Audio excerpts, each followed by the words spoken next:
अस्सलाम वालेकुम, मैं हूं शाहजेब खानजादा। साबिक army chief general Qamar Javed Bajwa के करीबी ज़राए की तरफ से यह एतराफ़ होना कि इमरान खान को सादिक अमीन करार देने के लिए सियासी इंजीनियरिंग की गई, एक बहुत बड़ा इंकिशाफ है और पाकिस्तान के सियासी निज़ाम से मुताल्लिक एक बहुत बड़ा स्कैंडल है। सहाफ़ी अंसार अब्बासी की खबरों के बाद जावेद चौधरी ने भी ये तफसीलात अपने कॉलम में लिखी और साबिक army chief general Qamar Javed Bajwa से मुलाकात के बाद ये कॉलम लिखा गया। और अब ये मुबैना कहानी ज़बान ज़द आम हो गई है क्योंकि इसमें बज़ाहिर साबिक फौजी क़यादत ये एतराफ़ कर रही है कि साबिक army chief general Qamar Javed Bajwa ने मुबैना तौर पर इमरान खान की दरख्वास्त पर साबिक DGC मेजर जनरल फैज़ हमीद को हिदायत की कि वो अदालतों के ज़रिए इमरान खान को रिलीफ दिलवाएं और उन्हें नाअहली से बचाएं। और फिर साबिक चीफ जस्टिस साकिब निसार का नाम भी इसमें आया और ये बताया गया कि उन्होंने जनरल फैज़ के पैगाम के बाद ये पेशकश की थी कि वो जहांगीर तरीन और इमरान खान में से सिर्फ एक शख्स को बचा सकते हैं। और फिर फैसला हुआ कि इमरान खान को बचाना है। ये भी इंकिशाफ हुआ कि साबिका इस्टेब्लिशमेंट ने इमरान खान को सादिक अमीन करार देने के लिए और उसका फैसला लिखने के लिए साबिक चीफ जस्टिस साकिब निसार को 2 वकील भी फराहम किए। साथ ही जस्टिस साकिब निसार इस खबर की तरदीद कर चुके हैं, तहरीक इंसाफ इस मामले की तरदीद कर रही है। मगर जहांगीर तरीन जो इस पूरे मामले में मुबैना तौर पर बैलेंसिंग एक्ट का शिकार हुए, उन्होंने इस मामले की तस्दीक कर दी है। 2017 में तहरीक इंसाफ के रहनुमा फवाद चौधरी ने भी जहांगीर तरीन के खिलाफ फैसले को अदालत की तरफ से बैलेंसिंग एक्ट करार दिया था और इस पर तनकीद की थी, जैसा कि आप अपने सामने स्क्रीन पर उनका ट्वीट देख सकते हैं। मगर हमारे कल के प्रोग्राम से मुताल्लिक तहरीक इंसाफ के रहनुमा फवाद चौधरी ने ट्वीट करते हुए लिखा कि सुप्रीम कोर्ट के चीफ जस्टिस उमर अता बंदियाल इस बेंच का हिस्सा थे। उम्मीद है इस मीडिया मुहिम का जवाब सुप्रीम कोर्ट देगी। ऐसे ही प्रोपेगेंडे इदारों को पामाल करते हैं। मुझे ज़ाती तौर पर इल्म है कि यह सब मुकम्मल बकवास है। इस कहानी को बिलावल के बयान के तनाजुर में देखने की ज़रूरत है। अब फवाद चौधरी सुप्रीम कोर्ट से इस मामले का जवाब मांग रहे हैं। अगर वाकई सुप्रीम कोर्ट ने इस मामले को देखना है तो इसमें जवाब देने के बजाय तहकीकात का आगाज़ करना चाहिए और इसकी शफाफ तहकीकात होनी चाहिए, क्योंकि इसमें साबिक आर्मी चीफ, साबिक चीफ जस्टिस साकिब निसार और साबिक DGI फैज़ हमीद का नाम आ रहा है और ये नाम साबिक वज़ीर आज़म इमरान खान को रिलीफ देने के लिए आ रहा है। और ये बात कोई एक सहाफ़ी नहीं कर रहा है, कोई एक TV चैनल नहीं कर रहा है, बल्कि मुतादिद सहाफ़ी कर रहे हैं और साबिक इस्टेब्लिशमेंट के करीबी ज़राए से ये दावा कर रहे हैं। जनरल बाजवा से मुलाकात के बाद ये दावा कर रहे हैं और अगर ये मामला दुरुस्त हैं तो इसमें मुलव्विस तमाम किरदारों का एहतसाब होना चाहिए, जिसमें साबिक चीफ जस्टिस, साबिका इस्टेब्लिशमेंट और ख़ुद इमरान खान का नाम भी शामिल है। और इमरान खान के एक दौर में करीब रहने वाले साथी जहांगीर तरीन भी इसकी तस्दीक कर रहे हैं, क्योंकि इस मुबैना कहानी में एक मामला ये भी सामने आया है कि शुरू में इमरान खान खुद को बचाकर जहांगीर तरीन को भी ताहयात नाअहली से बचाना चाहते थे, लेकिन बुशरा बीबी से निकाह के बाद वो अपने इस मुतालबे से पीछे हट गए। और फिर जहांगीर तरीन को खावर मानिका के भाई ने बताया कि अब आपके घर जादू टोना पहुंच चुका है, इसलिए आप बर्बाद हो जाएंगे। जहांगीर तरीन ने यह कहानी इमरान खान के साबिक chief of staff Aun Chaudhry को बताई, ओन चौधरी ने इमरान खान को बताई और फिर जहांगीर तरीन का पत्ता कट गया और उनके इमरान खान से रास्ते जुदा हो गए। साथ ही इस कहानी में इमरान खान की हल्फबर्दारी से मुताल्लिक भी बताया गया है कि इस तकरीब में बुशरा बीबी ने जहांगीर तरीन को कहा था कि मैं आज सफ़ेद लिबास इसलिए पहन कर आई हूँ ताकि आपका ये शक दूर कर सकूँ कि मैं जादूगरनी नहीं हूँ। और ये सुनकर जहांगीर तरीन को एहसास हो गया कि अब वो इमरान खान से फारिग हो चुके हैं और फिर आने वाले दिनों में वाकई ओन चौधरी और जहांगीर तरीन दोनों ही फारिग हो गए। इन वाक़यात की जहांगीर तरीन तस्दीक कर रहे हैं। बुशरा बीबी और इमरान खान का मौक़िफ़ लेने के लिए हमने इमरान खान के chief of staff Shibli Faraz को कल भी बुलाया, आज भी दावत दी, मगर उन्होंने कल जवाब दिया ना आज जवाब दिया। कल हमने ओन चौधरी को भी बुलाया था मगर वो नहीं आए थे, लेकिन आज वो हमारे साथ मौजूद हैं। वो इमरान खान के इंतहाई करीबी साथी रहे हैं। इन बातों में कितनी सदाकत है उन्हीं से पूछते हैं। ओन चौधरी साहब बहुत शुक्रिया हमें शो में ज्वाइन करने के लिए। ओन चौधरी साहब ज़ाहिर है आप बहुत करीब रहे इमरान खान साहब के, पूरा मीडिया जानता है, सब ने देखा है। जो सादिक अमीन वाला फ़ैसला है और जहांगीर तरीन को डिस्क्वालीफाई करने वाला फ़ैसला है, उसमें जनरल कमर जावेद बाजवा का नाम आना, इमरान खान का जनरल बाजवा से मुलाकात के लिए जाना और जहांगीर तरीन ही उनको लेके गए थे, उसके बाद एक बैलेंसिंग एक्ट होना, कितनी सदाकत है इन सारी बातों में? जी शुक्रिया शाहज़ेब भाई, बिस्मिल्लाहिर्रहमानिर्रहीम। देखें, जो आप जिस बात के बारे में बात कर रहे हैं, पहली बात तो मैं ये कहूँगा कि मुझे सब सच कहना है और मैं अपनी कौम को सब सच बताऊँगा और इसमें कोई ऐसी बात नहीं होगी कि जिसमें मैं चैलेंज करता हूँ कि कोई मुझे आके ये इसकी तरदीद कर दे जिस बात को मैं आज अपनी कौम के सामने रखूँगा।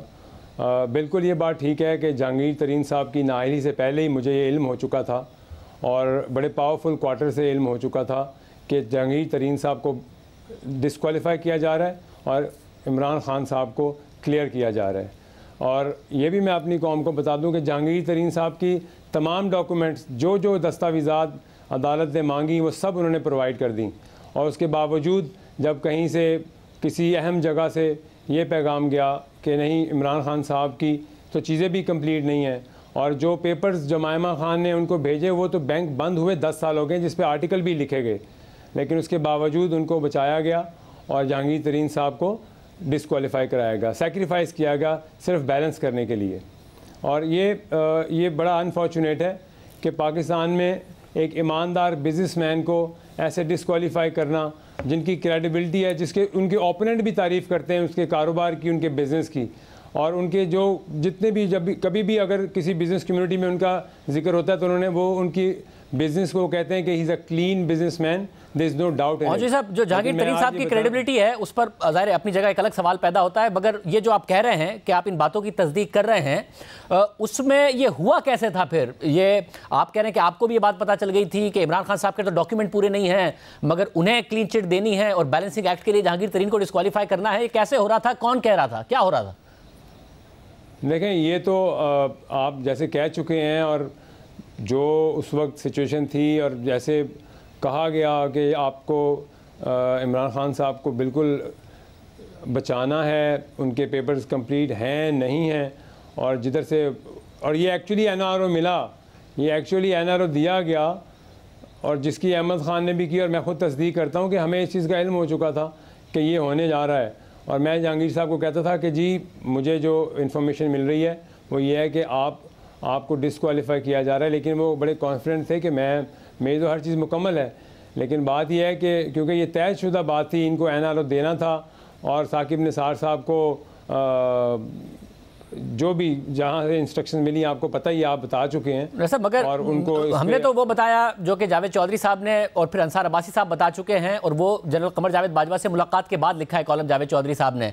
आपसे मैं वो पूछ रहा हूँ जो आपने देखा। आप जब कहते हैं कि आपको पता था, तो आपने क्या देखा? आपने क्या देखा कि इमरान खान जनरल बाजवा से वाकई मुलाकात के लिए जाते थे, जहांगीर तरीन साहब लेके गए, या फिर बाद में भी जाते थे? कैसे आपको ये बातें पता चल रही थी? मैं आपसे आपका अकाउंट पूछ रहा हूँ।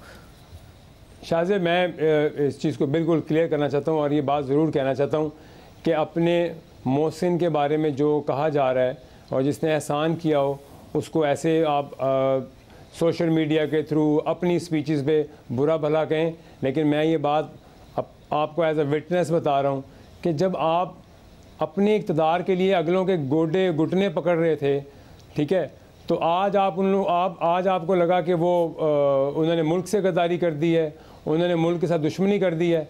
जब आपको इक़्तिदार हासिल करना था, और तब आपको तो किसी भी हद तक जाना पड़ता था, उनके घुटने पकड़ने पड़ते थे, तो आप पकड़ने को तैयार हो जाते थे।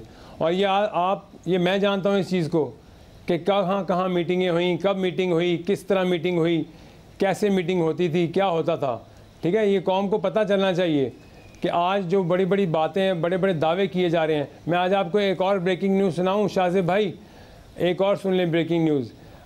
तरीन साहब की रिव्यू पिटीशन को भी रिजेक्ट करवाने में डायरेक्ट साकिब निसार साहब को पीएम साहब का फ़ोन जाता है कि ये रिव्यू पिटीशन आपने इस पर इनको रिजेक्ट कर देना है, ठीक है। इमरान खान ने हमें एक बहुत पावरफुल इमरान खान ने साकिब निसार को फ़ोन किया, इमरान खान ने, कि आपने जहांगीर तरीन की डिस्क्वालिफिकेशन की जो रिव्यू पिटीशन है उसको रिजेक्ट करना है। ये बड़े बहुत सोर्सफुल ज़रिए से मैं आपको बता रहा हूँ, और ये उस वक्त का पता है हमें कि ये हुआ और बिल्कुल हुआ। और उनको फ़ोन गया कि ये तरीन साहब, क्योंकि हम तो कॉन्फिडेंट थे, तरीन साहब रिव्यू में हर चीज़ उनकी जो वो कह रहे थे कि जी मैं रिव्यू में जा रहा हूँ, जो मेरे से सवाल जवाब मांगे गए हैं वो मैं दूंगा और मैं सुरखरू हूँगा। लेकिन फिर ये पता चला बड़ी इंपॉर्टेंट ज़राए से कि नहीं जी, वहाँ से फ़ोन आया है, प्राइम मिनिस्टर हाउस की तरफ से इंस्ट्रक्शन मिल चुकी हैं कि इनको रिव्यू में भी डिस्क्वालीफाई करना है और रिव्यू इनका रिजेक्ट करना है। ये हुआ है इस दौर में, पिछले दौर में ये हुआ है। और मैं आपको एक और बात बताऊं, ये अगर बात कही जाए कि इसमें कोई शक व शुबात नहीं है कि जहांगीर तरीन साहब को बैलेंस करने के लिए डिस्क्वालीफाई किया गया, जिनके पेपर्स नामुकम्मल थे उनको बचा लिया गया।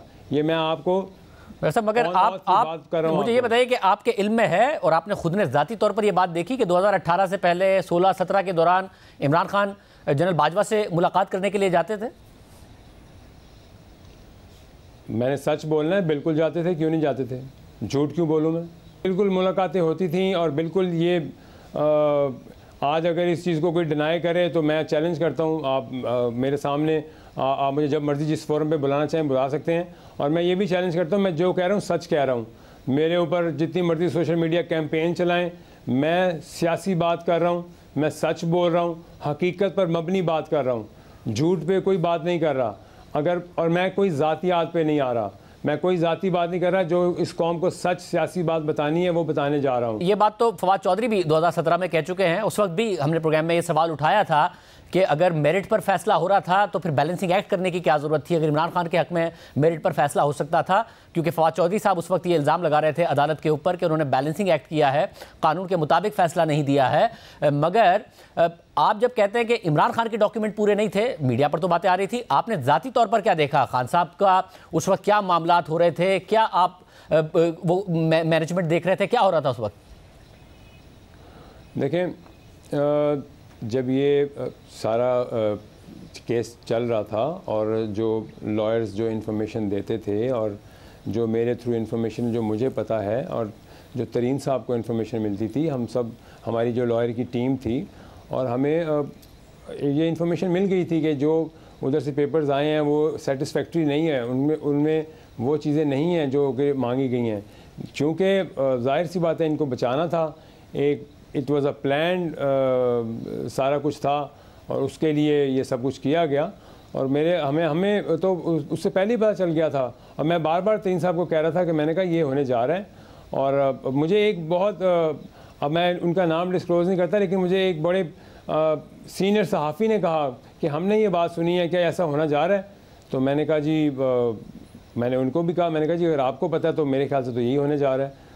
तो इसका मतलब आप को मैं ये बताना चाह रहा हूँ कि ये उस वक्त भी ये कोई ढकी छुपी बात नहीं थी, बहुत क्लोज़ क्वार्टर्स में ये बात सामने आ चुकी थी कि ये एक जो है बैलेंसिंग एक्ट होने जा रहा है। अच्छा, अब जब बैलेंसिंग एक्ट हुआ तो उस वक्त जो कॉलम कहता है वो ये कि उस वक्त तो इमरान खान साहब ने मगर कहा जनरल बाजवा को कि मैं इसके बगैर हुकूमत नहीं कर पाऊंगा जहांगीर तरीन के बगैर, इसलिए इसको भी बचाना है, इसलिए फैसला हुआ कि बाद में बचाया जाएगा।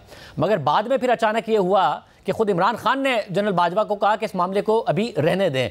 और उस सब में जो बात आती है वो ये कि जादू टोने वाली बात खावर मानिका के भाई ने जहांगीर तरीन को कही, जहांगीर तरीन ने आपको कही, आपने इमरान खान को कही और उसके बाद जहांगीर तरीन का पत्ता कट गया। ये क्या कहानी है?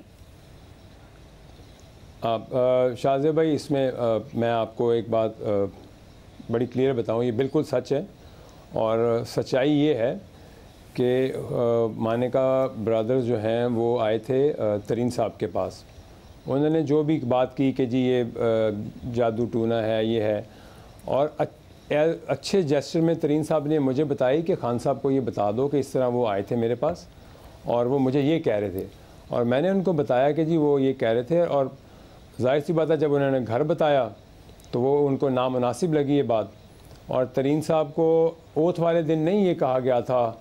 अभी आप जब अपने इंट्रो में कह रहे थे ना कि उन्होंने कहा कि मैं जो भी जादूगरनी नहीं हूँ या मैं इसको ज़्यादा नहीं कहना चाहता, लेकिन ये एक हमारा डिनर हुआ था, उस डिनर पे उन्होंने कहा था शादी के फ़ौरन बाद। तो उसके ऊपर उन्होंने तरीन साहब को ये कहा था कि जी मैं आपको ये बताना चाहती हूँ कि मैं जादूगरनी नहीं हूँ, और जो भी उन्होंने कहा। और आपके सामने ये बात कही थी, आप भी थे वहाँ मौजूद? हाँ जी बिल्कुल, मैं मौजूद था। लेकिन मैं आपको एक चीज़ कहना चाहता हूँ शाहज़ेब भाई, प्लीज़ मुझे ज़रा 1 मिनट दीजिएगा।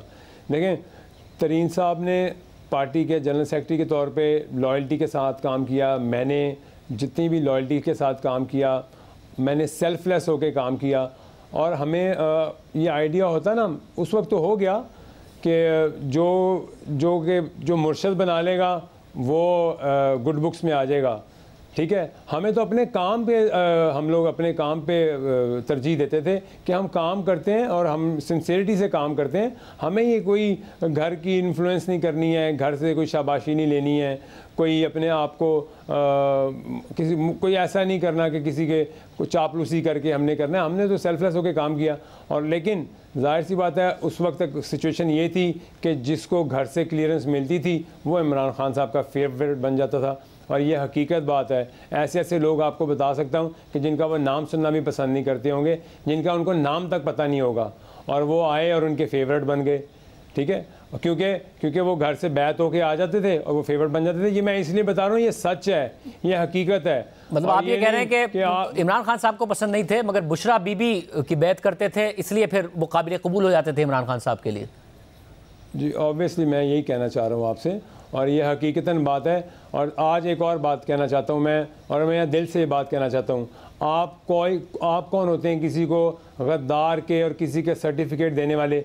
सबसे बड़ी गद्दारी इस मुल्क के साथ ये है कि एक नाहल और एक जाहिल इंसान को आप आधे 60% ऑफ पाकिस्तान का जो सूबा है उसका वज़ीर आला बना दो।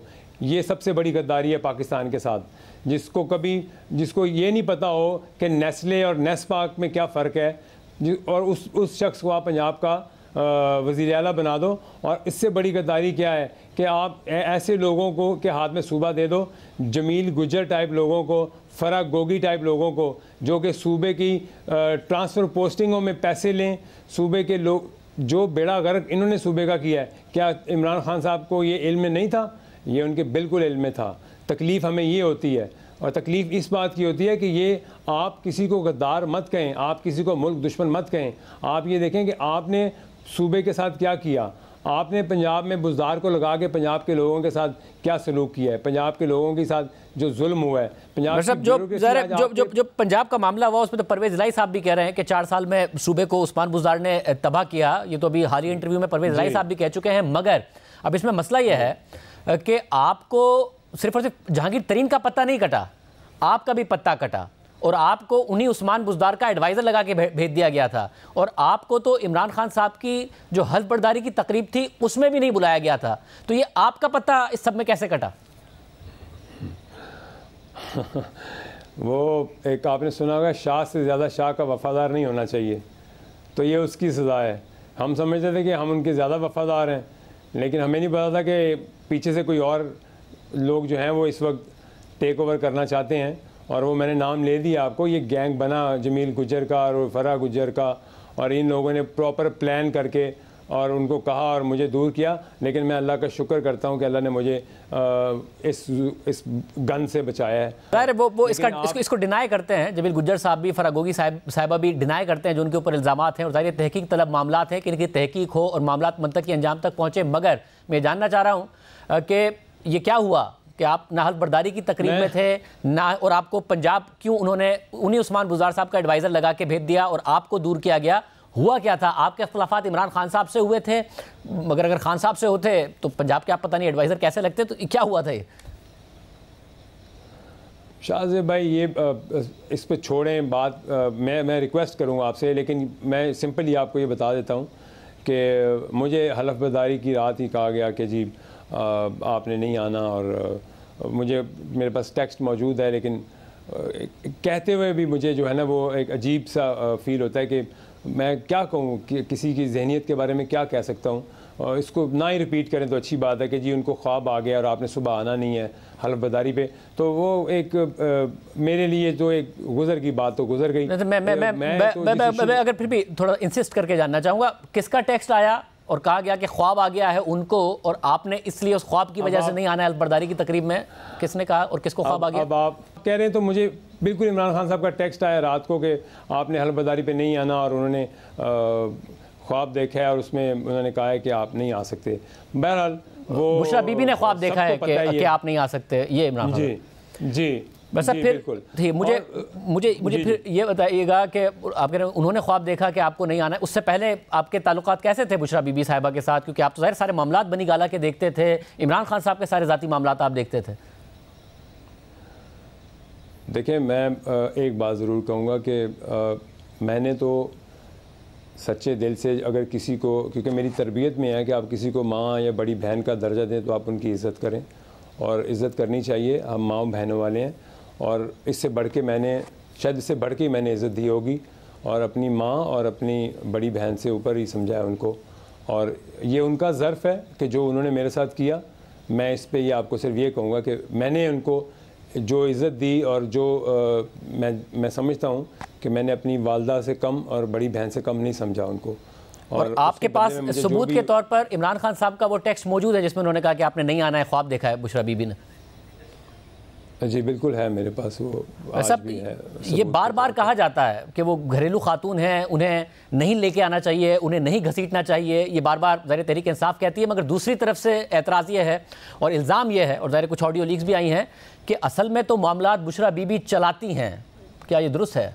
आपने देख ली हैं, ऑडियोज़ में भी देख ली हैं आपने, सबको सब पता ही है। और ये एक्चुअली हकीकत भी यही थी। और पंजाब में जिस तरह वो फ़रा गोगी इन्फ्लुएंस करती थी और जमील गुजर करते थे, तो वो अपनी हैसियत से तो नहीं करते थे ना। वो आप इस चीज़ का शाज़ेब भाई आइडिया लगा सकते हैं कि ज़ाहिर घर से आपको सपोर्ट होती है, बेगम साहिबा की सपोर्ट थी तो वो कर सकते हैं ना, वरना उनकी तो औकात है कि SHO को भी कॉल करने की नहीं है।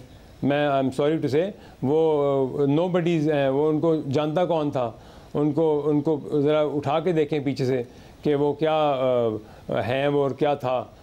ये मुनासिब नहीं है कहना, लेकिन जुल्म की बात यह है कि आपने इन लोगों से सूबा चलाया है, उन लोगों से इस सूबे की का बेड़ा गर्क किया है, जिन लोगों ने लोगों से पैसे पकड़कर मिनिस्टर लगाए, पैसे पकड़कर नौकरियां दी, पैसे पकड़कर वो आपकी ट्रांसफ़र पोस्टिंग करते थे। और मैं आपको क्या बताऊं, मैं ख़ुद इस चीज़ का हिस्सा हूं कि मैंने CM हाउस में एक काम कहा और उन्होंने, मैं अब कहना नहीं चाहता कि मुझे खुद कहा गया कि जी आपको पता है ये तो उधर से कुछ दे दिला के होना है, ऐसे कुछ नहीं होना। तो आप और क्या कह सकते हैं हम किसको दे दिला के होना है? और ये मैं आपको चलें ये भी बताता हूँ, मैं ये ऑन ओथ कह रहा हूँ, असद उमर साहब को मैं मिला 1-on-1। आप असद भाई को कहें कि वो कसम खा के कह दें कि मैंने ये उनको नहीं बताया, कि मैंने कहा कि यूँ CM हाउस में मैंने किसी काम के लिए कहा गया है और उन्होंने मुझसे कहा कि जी ये तो कुछ ले दे के होना है, अदरवाइज़ नहीं होना। और असद भाई अगर इस चीज़ को कहें कि मैंने उनसे नहीं कहा, तो मैं जो सज़ा जो वो कहेंगे, जहाँ कहेंगे, मैं उनसे माफ़ी मांगूंगा, मैं कौन से भी माफ़ी मांगूंगा। असद भाई, असद उमर साहब इसके बारे में जो भी कहें, उन्होंने आपको उस वक्त क्या कहा जब आपने उन्हें ये बात बताई? वो तो फिट्स में चले गए, हंस हंस के, और कहते नहीं, मैंने कहा आप मेरी बात को यकीन करें कि ये हो रहा है पंजाब में। और वो चुप थे और क्या कह सकते थे वो, और उन्होंने हैरान थे और शौक में थे। लेकिन ये मैं आपको हकीकतन बता रहा हूँ कि ये मैंने जो हुआ वहाँ पे एक्चुअली, और जो मेरे साथ खुद हुआ, मैं वो बता रहा हूँ आपको, मैं ये नहीं कह रहा। और ये जो बातें हैं ना कि मैं किसी के कहने पे या कोई ये प्रोग्राम करवा रहा है कोई, या इसके पीछे कोई फ़लानी पार्टी है या कोई है, यह गलत बात है। ठीक है, आज जो कह रहा हूँ, जब भी कहूँगा, हमेशा मैं हकीकत पे बात करूँगा, सच कहूँगा। मैंने अल्लाह को जवाब देना है, मैंने कभी कोई झूठ नहीं बोलना। मैंने खुद प्राइम मिनिस्टर हाउस में जाके PM साहब को कहा था कि मैंने कहा ये जमील गुजर पैसे ले रहा है पंजाब में, आप कहें। मैंने एक दफ़ा नहीं 3 दफ़ा जाके मैंने कहा उनको। उसका नतीजा ये हुआ कि अगले महीने मुझे डीनोटिफाई कर दिया एडवाइज़र ऑफ पंजाब से। मैंने अल्लाह का शुक्र किया। मतलब ये मुझे बताइएगा, क्योंकि बहुत सारे अब किस्से हैं, जो मौजूदा आर्मी चीफ हैं, जब वो DG ISI थे, उनके हवाले से एक बाकायदा खबर है मीडिया पर, और रिपोर्टेड फैक्ट है ये कि मुबैना तौर पर वो गए इमरान खान साहब के पास और उन्होंने बताया कि पंजाब में ये सब कुछ हो रहा है और आपके घर के मामलात। तो इमरान खान साहब ने एक्शन लेने के बजाय उन्हें बतौर DG ISI ओहदे से हटा दिया और फिर जनरल फैज़ को लगा लिया। अब आप कह रहे हैं कि उल्टा आपको हटा दिया, जब इमरान खान साहब को आपने जाके बताया कि पंजाब में ये हो रहा है, और एक बार नहीं 3 बार बताया। क्या कहा इमरान उस वक्त, क्या कहा जब आपने उस वक्त उन्हें बताया, बाद में तो हटा दिया, उस वक्त उनका क्या रिएक्शन था? मैंने तो कहा कि जी ये आप पैसे चल रहे हैं वहाँ पे, और ये गलत बात नहीं की मैंने, और मैंने एज अ उनका लॉयल बात की उनसे कि मैं आप मेरी बात का यकीन करें। और मैं आपको, उन्होंने कहा जी मैंने भी सुना है इनके बारे में, ये मुझे खान साहब ने कहा कि इसके बारे में मुझे भी रिपोर्ट्स आई हैं। तो मैंने कहा फिर आप एक्शन लें और आप देख लें कि ये आपके लिए अच्छा नहीं है, हमारी पार्टी के लिए अच्छा नहीं है। और इसको, मेरा तो काम था आपको एक मैसेज देना और आपको रियलिटी बताना। सुन लिया उन्होंने, और उन्होंने कहा ठीक है, मैं इस पर बिल्कुल मैं करूँगा, एक्शन लूँगा। एक्शन उल्टा ये हुआ कि मैं एडवाइज़र से हटा दिया गया। लेकिन जिसने भी उनको कहा, और आपको पता है कि वो उधर से तो उस वक्त तो वो सुन लेते थे, लेकिन बाद में क्योंकि ये उनको शायद मुनासिब नहीं लगता था कि मैं उसी वक्त कोई प्रॉम्प्ट एक्शन लूँ। फिर उनका पास ये एक होता था, जब आपके पार्टी में ग्रुपिंग्स हैं और ये अगर मैं हटाऊंगा तो ये दोबारा कुछ और लोग इन्फ्लुएंस कर जाएंगे। आज मैं माज़रत के साथ ये कहता हूँ कि ठीक है, हमने देखा है कि कुछ बड़ी नामुनासिब ऑडियो लीक्स आई हैं। इमरान खान साहब ने मुख्तलिफ इंटरव्यूज़ में कहा है कि हमारे मज़हब में है कि दूसरे के जो ऐब हैं उन पर पर्दा डाला जाए। उन्होंने कैटेगोरिकली डिनाई नहीं किया है कि ये उनकी ऑडियोज़ नहीं है, और ज़ाहिर मुनासिब नहीं है कि किसी किस तरीके से पर्सनल ऑडियोज़ को लीक किया जाए। मगर आप बहुत करीब थे, पूरा मीडिया जानता है कि आप इमरान खान साहब के बहुत करीब थे। कि आपके हटाए जाने की एक वजह यह भी थी जो आपको बनी गाला से हटाया गया, और कि बुशरा बीबी नहीं चाहती थी आप आने, क्योंकि आप ये सब बातें जानते थे।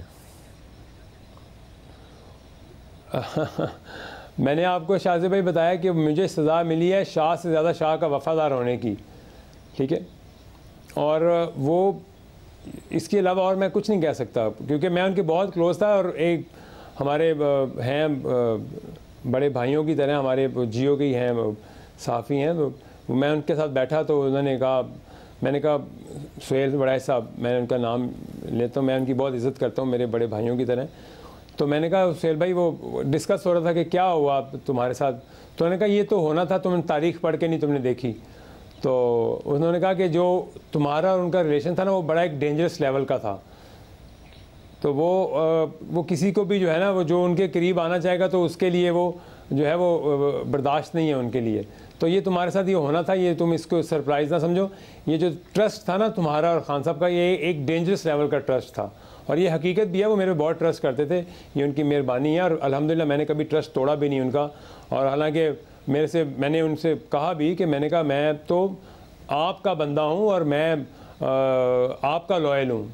अगर आप समझते हैं कि मैं किसी को मैसेज ये करता हूँ, किसी को वो करता हूँ, तो मैंने कहा मेरे लिए मैं आपको प्रोटेक्ट करता हूँ, और मेरा काम है ये आपको प्रोटेक्ट करना, मेरा काम, मेरी ये ड्यूटी है। और मैं रोज़ अल्लाह से दुआ करता हूँ कि अल्लाह ताला मुझे ये जो जिम्मेदारी दी है इज़्ज़त से निभाने की तौफीक देना। और ये मैं आपको हकीकतन बात बता रहा हूँ। बताएगा कि मैंने ड्यूटी जो इल्ज़ाम लगता है, ज़ाहिर कॉलम में भी लिखा गया कि ख़ाबर मानिका के भाई ने जहांगीर तरीन को बताया कि जादू टोने का मामला, और ज़ाहिर अपोजिशन भी जो उस वक्त थी वो इस किस्म की बातें करती थी, इस किस्म के इल्ज़ाम लगाती थी। क्या आप कोई आई विटनेस हैं ऐसी बातों के, या सिर्फ ये इल्ज़ाम ही लगाए जाते हैं? अगर उनके रिश्तेदार आके ये कह रहे हैं, सब कुछ कह रहे हैं, तो अब जो घर में रहते हैं तो फिर हम तो क्या कह सकते हैं इस बारे में? मगर लेकिन ना वो तो उनके रिश्तेदार लाजमी नहीं है कि किसी के रिश्तेदार किसी के बारे में सब सच बताएं, इसलिए आपने क्या देखा आंखों से वो जानना चाह रहा हूँ। मैं आपको ये अर्ज़ कर रहा हूँ कि पहली बात तो ये है कि वो जो दोनों भाई आए और वो उनके देवर हैं, वो जो भाई शौहर के जो भाई होते हैं, और उन्होंने मुझे भी कहा, इनको भी कहा, और मैंने तो तरीन साहब ने कहा कि तुम खान साहब को बताओ ये, तो वो उल्टा हमें अगर उसका नुकसान हुआ तो वो हमने तो सच बोला उनसे कि जी इस तरह की कोई बात है। लेकिन अगर मैं ये बात करें आपको, ये मैं ख़ुद बिलीव नहीं करता ये तोहम परस्ती पे, और जो वहाँ जो भी वहाँ पे जो भी उनके इश्यूज़ हों, उनकी ज़ात उनके अपने हैं। लेकिन अगर मेरी ज़ात तक है, मेरी तरबियत में ये नहीं है कि मैं क्योंकि पहले दिन से मेरी वालदा ने कहा कि बेटा आपने जिसको माँ का है, बहन का है, आपने उनके बारे में कभी कोई बात नहीं करनी। उन्होंने तुम्हारे लिए जो भी कहा है, और वो मुझे बहुत चीज़ें पता चली कि उन्होंने मेरे बारे में जो कुछ कहा है, मैंने अपने अल्लाह पे छोड़ा ये फ़ैसला, मैंने अल्लाह पे छोड़ा। और मैंने कहा मैंने खान साहब के साथ जो वक्त गुजारा है, लॉयल्टी के साथ गुजारा है। और मैं ये बात ऑन ओथ कह रहा हूँ कि मैं उनसे दूर नहीं हुआ, उन्होंने मुझे खुद से दूर किया। मैं इसलिए कह रहा हूँ कि बहुत शुक्रिया। मैं तो फिर ये बहुत शुक्रिया। ओन चौधरी की गुफ्तगू आपने सुनी। हमने इन इल्ज़ामात पर बात करने के लिए इमरान खान के chief of staff Shibli Faraz को दावत दी है। वो जब चाहें इमरान खान का और बुशरा बीबी का मौक़िफ़ इस प्रोग्राम में आकर रख सकते हैं। इसके अलावा साबिक़ चीफ जस्टिस साकिब निसार ने हमारे राब्ता करने पर हम पर इल्ज़ामात लगाना शुरू कर दिए, और ओन चौधरी के इल्ज़ाम के जवाब में कहा कि पहली बात तो यह है कि मैं इस वक्त बैरून मुल्क हूँ और व्हाट्सएप कॉल काम नहीं कर रही है। दूसरी बात यह है कि ओन चौधरी ने अगर ऐसा कहा है तो वो एक झूठे शख्स हैं, कोई भी सिफारिश की बात नहीं कर सकता था। तीसरी बात यह है कि शाहजेब ने हमेशा मेरे खिलाफ मनगढ़ंत स्टोरीज़ की हैं, हमें पता ही नहीं है कि अपने बड़ों का एहतराम कैसे करना है। ये बात शाहजेब तक पहुंचा दें, और जजेस इस किस्म के थर्ड क्लास इल्ज़ामात का और ऐसे इल्ज़ामात को फैलाने वालों को जवाब नहीं देते। जिसके बाद हमने साकिब निसार साहब को दावत दी कि अगर आपका व्हाट्सएप काम नहीं कर रहा है तो आप नॉर्मल कॉल पर आ जाएँ और ये सारी बातें प्रोग्राम में कर दें, मगर वो नहीं आए। साबिक़ चीफ जस्टिस साकिब निसार इल्ज़ामात का जवाब तो नहीं दे रहे हैं, मगर हमें ये पैगाम दे रहे हैं कि बड़ों का एहतराम कैसे करना है। मगर यहाँ मामला बड़ों के एहतराम का नहीं है, बल्कि मुल्क के बड़ों पर सियासी इंजीनियरिंग के इल्ज़ाम का है, मुल्क को इस हाल पर पहुँचाने का है। तो साबिक़ चीफ जस्टिस साहब, बड़े ओहदों के वक़ार और उम्र के एहतराम के पीछे ना छुपें और जो आप पर सियासी इंजीनियरिंग के इल्ज़ाम लग रहे हैं उनका जवाब दें। जब भी आप चाहें तो हमें ज्वाइन कर सकते हैं। ये प्रोग्राम हाजिर है। प्रोग्राम में ब्रेक शामिल करते हैं। MQM से बनने वाले मुख्तलिफ धड़े इख्तलाफात बुलाकर अगले आम इंतखाबात यकजा होकर लड़ने के लिए नई हिकमत अमली तरतीब दे रहे हैं और एक प्लेटफॉर्म पर आने के लिए डायलॉग कर रहे हैं। इस हवाले से गुज़िश्ता कई दिनों से गैर मामूली पेशरफ्त और मुलाकातों का सिलसिला जारी है और अब तक जो मुजव्वज़ा प्लान सामने आया है उसके मुताबिक मुस्तफ़ा कमाल की पाक सरज़मीन पार्टी को MQM पाकिस्तान में ज़म किया जाएगा और साथ ही फारूक सत्तार भी दोबारा MQM पाकिस्तान में शामिल हो जाएंगे। ताहम इस नई सफ़बंदी के बाद भी डॉक्टर खालिद मकबूल सिद्दीकी बदस्तूर MQM पाकिस्तान की सरबराही करते रहेंगे, मगर फारूक सत्तार, मुस्तफ़ा कमाल और अनीस कायम खानी को क्या ओहदे मिलेंगे, इस हवाले से मुख्तलिफ खबरें आ रही हैं। हमारे साथ मौजूद हैं MQM के डिप्टी कन्वीनर और साबिक मेयर कराची वसीम अख्तर। वसीम अख्तर साहब, बहुत शुक्रिया शो में ज्वाइन करने के लिए। ज़ाहिर बात आगे चली गई है, कल गवर्नर सिंध भी गए, PSP वहाँ उनकी मुलाकात हुई, क्या इत्तफाक हो गया है? खालिद मकबूल सिद्दीकी सरबराह रहेंगे, PSP जम हो जाएगी, फारूक सत्तार साहब आ जाएंगे? शाहजेब, देखें, जब MQM पाकिस्तान ने जो एक अपनी जद्दोजहद शुरू की हुई है 22 तारीख के बाद, मुख्तलिफ इशूज़ को हम देख रहे हैं, मसाइल हल करने की कोशिश कर रहे हैं और 22 के बाद ही खालिद भाई के भी स्टेटमेंट रिकॉर्ड पे हैं, हम सब के स्टेटमेंट्स हैं कि MQM ही मदर पार्टी है, ब्रांड नेम पतंग है, सबको इसी में आ जाना चाहिए। ये रिकॉर्ड पे हैं स्टेटमेंट्स और मिल के जद्दोजहद करें ताकि कराची के मसाइल हल हों, जो मुश्किलात हैं उनको बेहतर किया जाए, अपनी पार्टी को मजबूत किया जाए। तो इसमें तो कोई दो राय हो नहीं सकती कि अगर किसी को आना है इस पार्टी में, और शाहजेब बहुत सारे लोग आ भी चुके हैं, तो जिसको आना है पार्टी के दरवाजे खुले हैं, खिड़कियां खुली हैं, बिल्कुल आ जाएं। मसला ये है ना कि दरवाजे से आ रहे हैं या खिड़की से आ रहे हैं। जब खिड़की से होता है तो मामला अलग होता है। अब खबरें ये आ रही हैं कि सरबराह तो खालिद मकबूल सिद्दीकी साहब रहेंगे, मगर कन्वीनर फारूक सत्तार साहब होंगे, डिप्टी कन्वीनर मुस्तफ़ा कमाल होंगे, तंजीमी उमूर की सरबराही अनीस कायम खानी करेंगे। देखें, सरबराह तो हैं ही खालिद मकबूल सिद्दीकी, एक जमात है MQM पाकिस्तान, इसका आइन है एक, हमारे कुछ असूल हैं पार्टी के अंदर, जिन असूलों पे हम सब मिल के काम कर रहे हैं। सरबराह कोई माने ना माने, खालिद मकबूल सिद्दीकी ही हैं, राब्ता कमेटी का मैंडेट है उनके पास। तो ये बात तो मुझे अजीब सी लग रही है, मान गए हैं। जिसको आना है इन्हीं की सरबराही में आएगा, वो जाहिर है। मगर ये दुरुस्त है कि राब्ता कमेटी ने इख्तियार गवर्नर सिंध को दे दिया है ये सारे मामला तय करने का?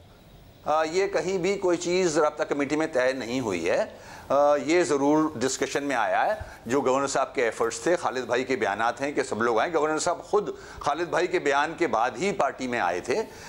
तो ये ज़रूर तय हुआ है कि अगर किसी को आना है, मुत्तफिक है राब्ता कमेटी, किसी को आना है तो हमारी पार्टी की एक मैनिफेस्टो है, हमारी पार्टी का एक आइन है, हमारे चंद असूल हैं, जिस असूलों पे मैं भी कारबंद हूँ, खालिद भाई पे भी वो लागू होते हैं।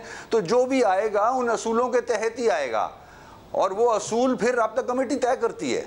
मगर राब्ता कमेटी के पास कोई इख्तियार भी है, क्योंकि राब्ता कमेटी ने कामरान टिसोरी को निकाला था और वो गवर्नर बनकर वापस आए हैं। तो इन तमाम मामलात में भी राब्ता कमेटी फैसले कर रही है या फिर राब्ता कमेटी को बताया जा रहा है कि ये सब कुछ किया जा रहा है?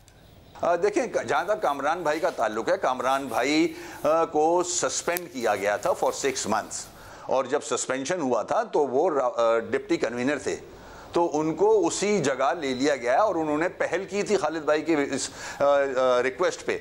तो उनका तो केस एक अलग केस है, मगर अब वो MQM के पार्ट थे, सस्पेंड हुए थे और 6 महीने सस्पेंशन ख़त्म हो गया था। अब अगर कोई आएगा और वो किसी दूसरी जमात से आ रहा है अगर, तो जाहिर है उसको हमारी जमात के असूलों पे चलना होगा। MQM पाकिस्तान जो है उसके असूल हैं कुछ, एक आइन है, तो उसके साथ रहते हुए ही आगे बढ़ना होगा हम सबको। मैं भी उसका पाबंद हूँ। मैं आज 37 साल हो गए इस पार्टी में, मुझे 6 साल पहले ओहदा मिला था भाई। अच्छा, तो फिर ये तय है कि कारकुन के तौर पर ही आए या फिर राब्ता कमेटी इस बात पर राजी है कि ओहदों पर आ सकते हैं? देखें, ये बात की बातें हैं शाहजेब। अगर किसी ने सोच लिया है कि MQM पाकिस्तान को ज्वाइन करना है, आना है, तो बिस्मिल्लाह आए। ये तो बात की बातें हैं, उस वक्त देखेंगे कि क्या होता है। मगर अभी कोई ऐसी बात हमारी ना गवर्नर साहब के साथ तय हुई है, उनके साथ मीटिंग में बात डिस्कशन में आई है, और ना ही किसी सियासी जमात के जिम्मेदार के साथ ऐसी बात डिस्कशन में आई है। अभी तो सिर्फ पॉइंट ये है कि सब आ जाएं, आगे चैलेंजेस हैं। सर मगर तहरीक इंसाफ कह रही है कि ये सारा काम इस्टेब्लिशमेंट कर रही है। फवाद चौधरी ने तो आज कहा, इसके अलावा इमरान इस्माइल भी इल्ज़ाम लगा चुके हैं, और आज फवाद चौधरी ने कहा कि माजी में भी इस्टेब्लिशमेंट ने ही MQM बनाई थी, गुंडे जमा करके बनाई थी, आग और खून का खेल फिर खेला गया था, अब भी इस्टेब्लिशमेंट ये सारा कर रही है। अब आप जिनका जिक्र कर रहे हैं उनकी क्रेडिबिलिटी क्या है पूरा मुल्क जानता है। वो किस तरह से वजूद में आए थे, कहां कहां किस किस सियासी जमातों से गुजर के कहां गए, और वो जमात को किसने फ़ायदा पहुंचाया था, ये सब अब तो अयां है हर चीज़। मैं इस पर कमेंट नहीं करना चाहूँगा। अगर गुंडों की जमात थी तो इमरान खान साहब 14 सीटें कराची की ही छीन के लेके गए थे, चोरी करके लेके गए थे, 7 सीटें हमारी थी, तो प्राइम मिनिस्टर बने थे गुंडों की जमात के। सर मगर उन्हें पता है ना कि इस्टेब्लिशमेंट का खेल का, क्योंकि इमरान खान साहब को लाया गया था नवाज शरीफ साहब का रास्ता रोकने के लिए, किस तरीके से मैनेज हुआ। आप खुद इत्तेहादी होते हुए कहते थे कि 14 सीटें उन्हें मैनेज करके दी गई थी। अब वो ये कह रहे हैं कि उनका रास्ता रोकने के लिए आप लोगों को इकट्ठा किया जा रहा है, खेल इस्टेब्लिशमेंट का ही। देखें खानज़ादा साहब, मैंने आपको मैं पीछे ले गया था 22 के बाद। अगर आप तकारीर निकाल लें खालिद भाई की और हम लोगों की भी, हमने सबसे रिक्वेस्ट की थी कि 1.5 ईंट की मस्जिदें ना बनाएं। कराची मुश्किल में, हैदराबाद, सक्खर, मीरपुर खास, नवाबशाह मुश्किल में, सब एक हो जाएं। मेरे स्टेटमेंट रिकॉर्ड पे तकारीर में कि यही मदर पार्टी है, सब इधर आ जाएं। अगर इससे कोई निकलेगा तो जीरो होगा। ये मेरे रिकॉर्ड पे है स्टेटमेंट। यानी जो कर रहे हैं आप लोग कर रहे हैं, एस्टेब्लिशमेंट की कोई इन्वॉल्वमेंट नहीं है, कोई दबाव नहीं है सारे मामले में। देखिए, मैं नहीं समझता, मुझे तो किसी का फ़ोन नहीं आया, ना मैं किसी मीटिंग में बैठा हूं। और अगर आपकी ये सोच है कि वो ये चाहते हैं तो मेरे ख्याल में अगर कोई जमात के कुछ जमात के लोग नाराज़ होके अंडर प्रेशर कहीं इधर उधर चले गए हैं, मिसगाइड हो गए हैं, और वो एक अपनी वापस पेरेंट्स जो मदर पार्टी है उसको मजबूत करना चाहते हैं, तो व्हाट्स बैड इन इट। क्या आमिर खान साहब राजी नहीं है सारे के सारे मामले में? नहीं, ऐसी कोई बात नहीं है। आमिर खान भाई को सब कुछ पता है, मीटिंग्स में बैठे हैं, काफ़ी मीटिंग्स में रहे हैं वो, और उनके स्टेटमेंट्स भी निकाल लें आप। उन्होंने भी बहुत दफ़ा कहा है कि जिसको आना है इसी जमात में आ जाए। अब क्या करें, हम लोग बोल बोल के थक गए हैं। वैसे मगर अभी हकीकत यह है कि आप सबके वोट बैंक मिल भी जाए, फारूक सत्तार का, पाकिस्तान ज़मीन पार्टी का, आपका, तब भी आप तहरीक इंसाफ से मुकाबला नहीं कर पा रहे हैं। उनका वोट बैंक आप सबके कंबाइंड वोट से भी ज़्यादा है। तो क्या इस बात पे भी गौर और फिक्र हो रहा है कि अल्ताफ हुसैन का भी आशीर्वाद हासिल किया जाए?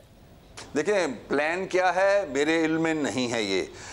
शाहजेब, मेरी पार्टी को इतना तोड़ा मरोड़ा गया है, left right top bottom and plus the census plus the delimitation, मेरा वोट बैंक इतना डिवाइड करने की कोशिश की गई है कि मुझे इलेक्शन की परवाह नहीं है। मैं चाहता हूं, मेरी पार्टी चाहती है कि हम मजबूत हों, हमारे सब जो साथी जद्दोजहद कर रहे हैं, हम पार्टी एज अ पार्टी मजबूत हों, हमारा स्ट्रॉन्ग नेटवर्क मौजूद है अभी भी। हमारा वोटर ज़रूर नाराज़ हुआ है। हम चाहते हैं हम अपनी पार्टी के स्ट्रक्चर को मजबूत करें। इलेक्शन तो जब होगा जीत जाएंगे, कोई मसला नहीं है। इलेक्शन तो फिर भी आएंगे, ऐसी कोई बात नहीं है। हम चाहते हैं हमारे जो पुराना स्ट्रक्चर था वो मजबूत हो जाए, और इसी के लिए आप चाहते हैं कि अल्ताफ हुसैन का भी आशीर्वाद हासिल हो, कहीं ना कहीं से उनका भी रास्ता निकाला जाए। देखें, ये उन्होंने जो स्टेटमेंट दिया था, अब उनका केस और इस्टेब्लिशमेंट के सामने है। जो मुश्किलात उनके सामने हैं वो अपनी जगह हैं। ऐसा स्टेटमेंट अगर नहीं आता तो आज हम भी वहीं खड़े होते। उस स्टेटमेंट की वजह से ही हम अलग हुए हैं, और उनकी तरफ से बहुत दफ़ा बॉयकॉट भी हुआ है। मैंने तो अपने एक टॉक शो में भी कहा है कि बॉयकॉट से किसको फ़ायदा पहुंचाया जा रहा है? उन ताकतों को जो कराची की दुश्मन है, जो नहीं चाहती है कराची में डेवलपमेंट हो। कराची के मैंडेट को नुकसान पहुंचाया जा रहा है। हम तो चाह रहे हैं सब एक हो जाएं। और क्या इसी के लिए आप चाहते हैं कि अल्ताफ हुसैन ऐलान करें कि वोटर इलेक्शन का बायकॉट ना करें, ताकि आप लोगों को वोट पड़े? देखिए, ये मैं उनसे अलहदा हुआ हूँ, कोई आपको पता है। अब वो एज इंडिविजुअल उनकी क्या सोच है मुझे नहीं पता, वो क्या चाहते हैं मुझे नहीं पता। अच्छा, मैं जानना चाह रहा हूँ ना कि कैटेगोरिकली क्या है इस वक्त आप लोगों की पोजीशन क्या है कि वो बायकॉट का मामला ख़त्म हो, इस्टेब्लिशमेंट कोई नरमी दिखाए, कुछ ऐसा हो? आप लोग कुछ चाहते हैं या नहीं चाहते हैं? देखें, जहाँ तक नरमी का मामला है, हम तो जब से हमने MQM ने जद्दोजहद की शुरू की है, नरमी तो हमें कभी मिली ही नहीं। हाँ, हम तो आज भी मुश्किल वक्त ही गुजार रहे हैं। हमें वो स्पेस नहीं दिया जा रहा जो दूसरी जमातों को मिल रहा है। हम चाहते हैं कि हमें वो स्पेस मिले ताकि हम अपने लोगों के मसाइल हल करने के लिए अपनी जो चोरी हुई सीटें हैं वो वापस लें और पार्लियामेंट के अंदर एक आवाज़ बुलंद करें। यानी अल्ताफ हुसैन साहब की कोई गुंजाइश नहीं है? अल्ताफ हुसैन से हम 22 तारीख को अलग हो गए थे, उसकी सियासत से हम अलग हो गए, हम अपनी सियासत कर रहे हैं। वो बानी ज़रूर रहे हैं मगर इस जमात को हम लेके चल रहे हैं। हमने मजबूती से पकड़ा हुआ है इस पतंग को, झंडे को, इसको लेके आगे चल रहे हैं हम, हर सारे ऑड्स के बावजूद। ये तो देखें। असल में तो नहीं चल रहे हैं ना, आपका वोट बैंक कम होता जा रहा है, वोटर आप खुद कह रहे हैं नाराज़ है, सीटें आपकी कम हो गई हैं, असल में तो आप क्राइसिस का शिकार हैं। मानता हूं मैं इस बात को, मगर हम कोशिश तो कर रहे हैं ना। ये कह के रद्द नहीं किया जा सकता, नहीं चल पा रही। आज भी हम, अल्लाह का शुक्र है, किंग मेकर है, हम हटें तो फारिग है सब कुछ। ये ताकत तो आज भी है ना, भले ना चल पा रही हो। यानी इस वक्त सिचुएशन ये है कि आप MQM पाकिस्तान को ही आगे लेकर चलना चाहते हैं, तमाम धड़ों को मुत्तहिद करना चाहते हैं, माइनस अल्ताफ हुसैन ही आगे बढ़ना चाहते हैं। बिल्कुल ऐसा ही है, वो तो हम 22 को माइनस कर चुके हैं। बहुत शुक्रिया वसीम साहब की गुफ्तगू आपने सुनी। आज के प्रोग्राम में इतना ही, इजाज़त दीजिए, अल्लाह हाफ़िज़।